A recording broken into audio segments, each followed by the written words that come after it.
Okay, folks, time to talk about Project 2. So for Project 2, you can find that in the content menu. So go into the content area, look down for the class projects, and then look for Project 2, open it up, and under description and requirements is where you're going to find all of the directions for this. So go ahead, pause, go read those, and then come back, and I want to explain a few of those and how to basically get the most out of your grade. Okay. First off, new project, new company. You cannot use the same company that you used in Project 1. Sometimes students get confused on that, and I can't grade it if you use the same company.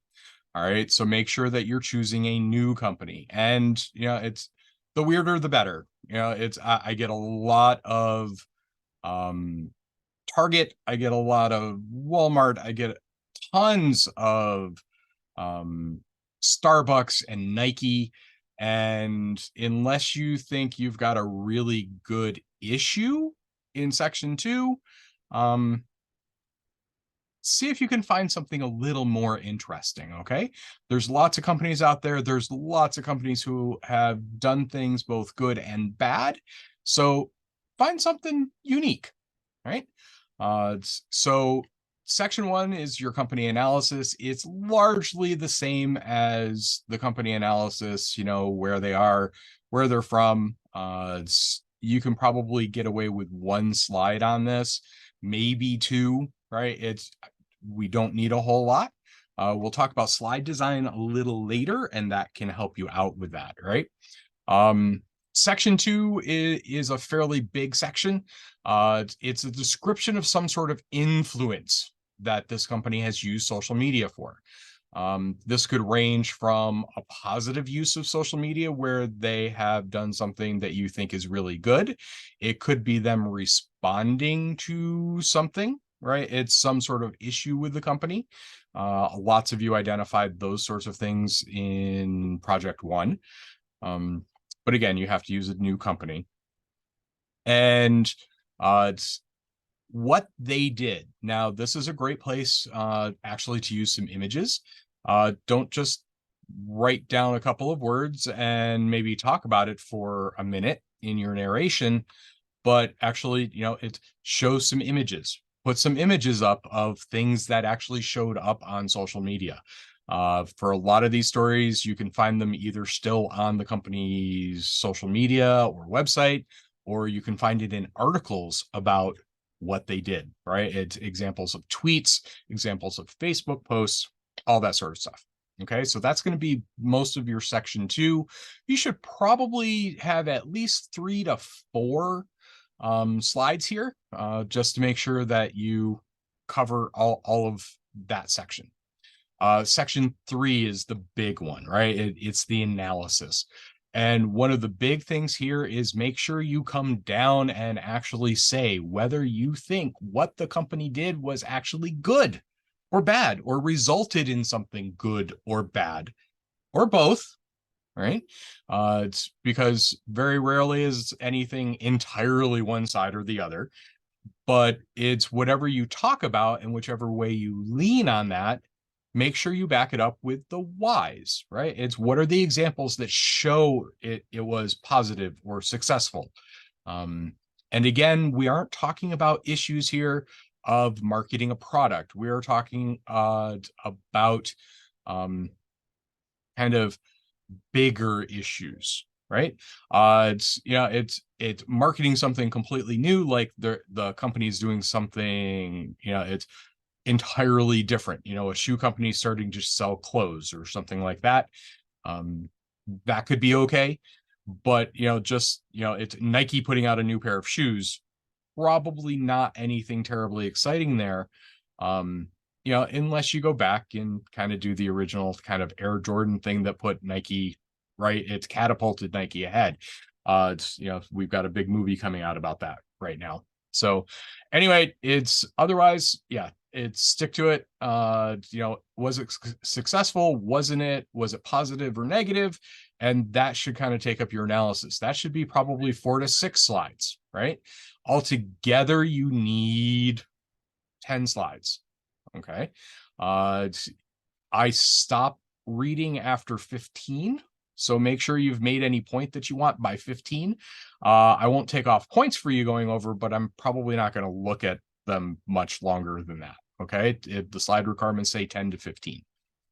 You don't lose points until you get down to 6. But honestly, if you're down that low, I doubt you're actually answering the question. So make sure you should be hitting that 10 slide. 10 to 13 is pretty common, and you should go.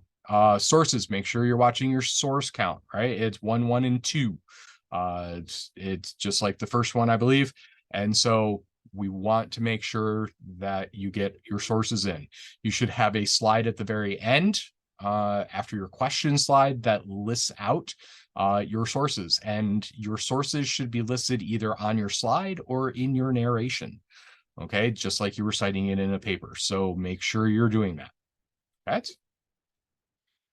Slide design, in case you haven't ever actually really worked with PowerPoint much, up in the upper right-hand corner of PowerPoint and most other presentation software like Prezi or not Pages, the Apple one, will do the same sort of thing. In PowerPoint, it's up in the right. It's called Designer. As you start making your slides, it will actually suggest different designs for you, like over on my right, on your left. And so what I tend to do when I'm actually making a PowerPoint for an actual presentation is, and not just as kind of my background, is I tend to make them, just black text, white slide, and then wait until I'm done and then choose the design. And then, sometimes you may still have to move stuff around afterwards because of, what's on the screen, just so that you can make it readable, but that's okay. Keep it simple. I think in the course, it actually says something like 7x7 rule. I've always known it as the 6x6 rule, no more than 6 bullets on a page, or main level bullets anyway, since I'm now looking at like 9 bullets on my page. But 4 of those are sub bullets, so I don't feel too bad. But not a whole lot of words, right? You can write things, but you don't need to think about this in terms of complete sentences.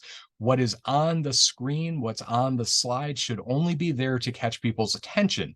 Notice I'm not reading the slide, right? If you come through and you actually record your narration and all you're doing is reading the information on the slide, you're going to lose points. Okay. Font choice. PowerPoint, for the most part, will actually give you sans serif fonts, right? You can see here, I have no little feet on my stuff, right? It's Arial. It is a classic example. The project requirements talk about using times. I don't agree with that. I'm not going to take off points if you do, but it's let PowerPoint do what PowerPoint wants to do. If you're not putting a lot of text on the screen, then sans serif fonts like Arial and Georgia, I think, are your better choices. Okay. Contrast. Make sure that people can read the text and see. Don't use really dark text on a dark background because people aren't going to be able to see it. Okay.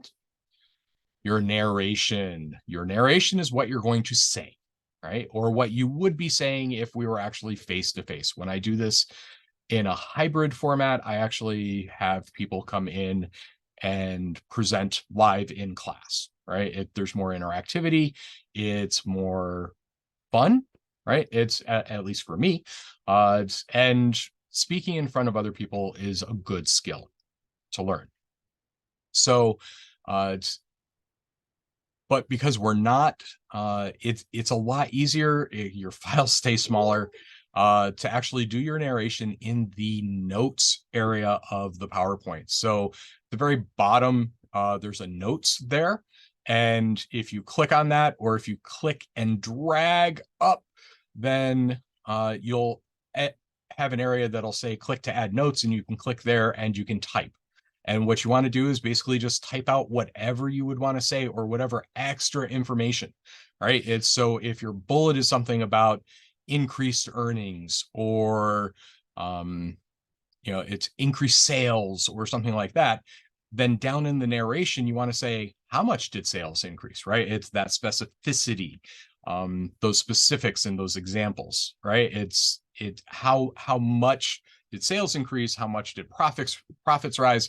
All of that sort of stuff, right? It's so that's the sort of thing that can go down in your narration, right? It's anything that you would actually say if you were giving the presentation live.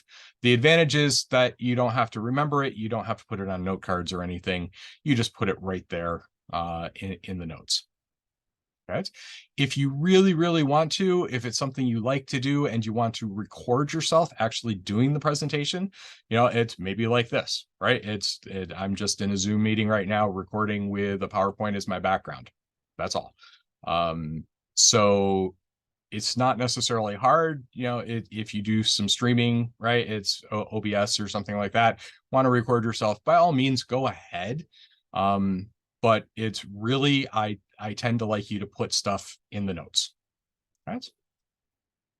Format, all I need is the PowerPoint file, or if you really have to, the slides or presentation, whatever Apple's is, right? It's a link to the Prezi, but realize if you link to the Prezi, I don't think I've ever had anybody actually successfully use that. Okay. Just because they don't get the narration and I don't see any notes when you link me to your Prezi. So be careful with that one. You might want to print it out. If you're not using PowerPoint and whatever you're using to do your presentation doesn't have kind of a notes option available, you can always write out in Word, right? And just tell me, on slide 1, this is what I would say. Slide 2, this is what I say. Slide 3, this is what I say, so on and so forth down along through. Okay, it's images. Images are great placeholders, right? It's an entire screen with just an image is perfectly fine, right? I wouldn't necessarily need to have this text here, to just give me your PowerPoint file. I could just have this image and then talk about it, right? Images are a great way to focus your audience's attention without giving them a lot of content necessarily. So that's a really good way to do your presentation. However, you don't have to send me every image file that you've used as a separate file. Don't bother with it. Just send me the presentation. Okay? All right. Any questions, as always, email is best, right? It's next Monday and Tuesday as we're getting really close to the deadline. You might want to give me a text message just to let me know that, there's an email coming in with a question. Texts aren't great for asking questions just because of length. And I would much rather answer an email than a text. But, a text message to say, hey, I just sent you an email helps me know that you just sent me an email. Okay.